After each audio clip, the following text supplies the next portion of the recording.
لیکن آج کے مسلمان ہمارے قوم ہے، ناچنا تو آتا ہے، گانا تو آتا ہے، اور شادیوں کے رسومات میں اپنی بیٹیوں کو ننگے سر سامنے بیٹھانا تو آتا ہے، اور شادیوں میں میرج ہال میں ڈانس کرنا اور سب کے سامنے اپنے بچیوں کو لڑکا اور لڑکیوں کے درمیان میں تو گھسانا آتا ہے، لیکن اپنے مسجدوں کو بچانا نہیں آتا اس کو۔ اس لیے ضرورت اس بات کی ہے کہ میرے بھائی اپنی دعاؤں کے ذریعے سے ان فلسطینیوں کی مدد کیجیے، اور اپنی دعاؤں میں یہ بات یاد رکھیے اور ذکر کیجیے کہ اے اللہ، اے ابابیلوں کو بھیج کر کعبے کی حفاظت کرنے والے اللہ، اے فرشتوں کو ننگے تلوار دے کر کے بدر میں بھیجنے والے اللہ، اے نمرود کی آگ سے ابراہیم کو بچانے والے اللہ، اے موسیٰ کو فرعون کی ظلم سے بچانے والے اللہ، اے یوسف کو کنویں سے نکالنے والے اللہ، اے محمد الرسول اللہ کو مکہ کے کافروں سے بچانے والے اللہ، اے یونس علیہ السلام کو مچھلی کے پیٹ میں حفاظت کرنے والے اللہ، ان مظلومین فلسطینیوں کو ان یہودیوں کے چنگل سے نکال دو۔ یہ دعا کریں، یہ دعا کریں، یہ ہمارے اوپر ہے۔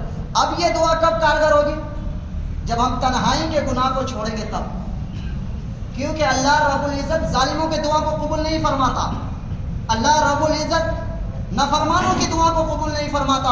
ضرورت اس بات کی ہے کہ پہلے ہم تنہائی کے گناہ کو چھوڑیں اور اپنے آنکھ سے آنسو بہائے ان معصوم بچوں کے لیے جو 3 سال 4 سال 5 سال کے بچے ملبے کے اندر دبے ہوئے ہیں، ابو ابو امی امی پکار رہا ہے، ابو چاہتے ہوئے بھی اس بچے کو بچا نہیں سکتا، ماں کے سامنے وہ بچی تڑپ تڑپ کر کے مر رہی ہے لیکن ماں بچا نہیں سکتی۔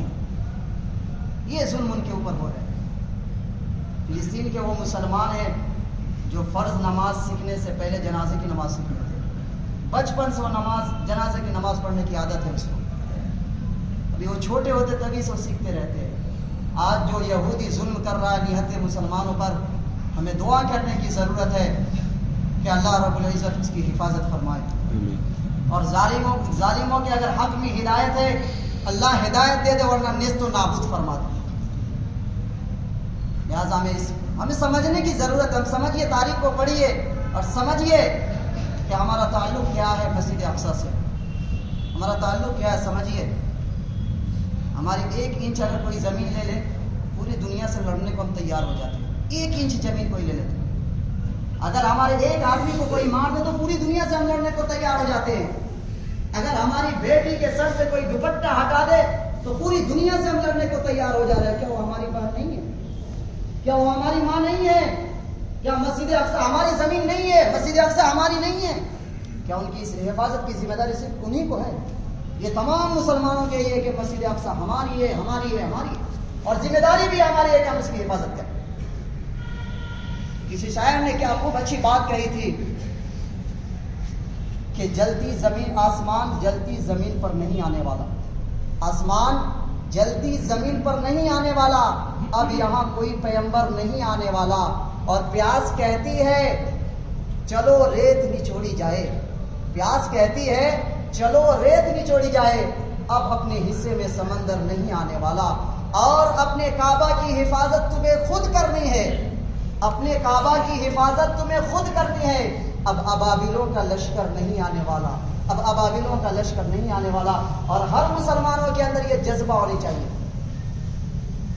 کہ تو پکارے گا اے سین حرم تو آئیں گے، تو پکارے گا اے سین حرم آئیں گے، اب ابابیلوں کے انداز میں ہم آئیں گے، تو پکارے گا اے سین حرم آئیں گے، اب ابابیلوں کے انداز میں ہم آئیں گے، اور لے کے ہاتھوں میں صداقت کا علم۔ یہ الگ بات ہے کہ تعداد میں کم آئیں گے، یہ الگ بات ہے کہ تعداد میں کم آئیں گے، اور ریت پر لکھنی ہے اپنے لہو سے غزل، کہاں اپنے حصے میں لوح و قلم آئیں گے۔